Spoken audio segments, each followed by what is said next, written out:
அதே மாதிரி அடியன் ஒரு பிராமணனாக இல்லாத பொழுதும் கூட பஞ்சபூத தலங்களில் முதன்மையான ஸ்தலம் நீர்த்தலம்.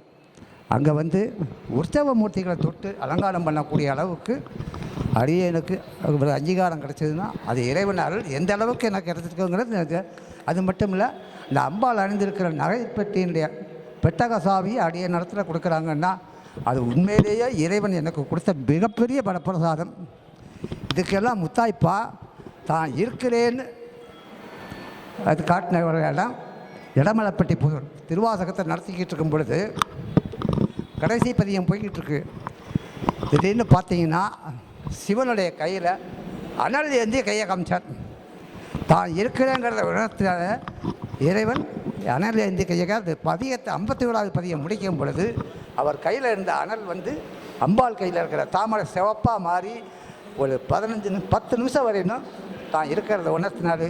அத்தனை பேருக்கு புல்லடிச்சு போச்சு. ஆக இறைவன் நம்மளை முழுமையாக அங்கீகரிச்சிட்டார் அப்படிங்கிறதுக்கு அதை விட சாட்சி வேறு எதுவுமே இல்லை.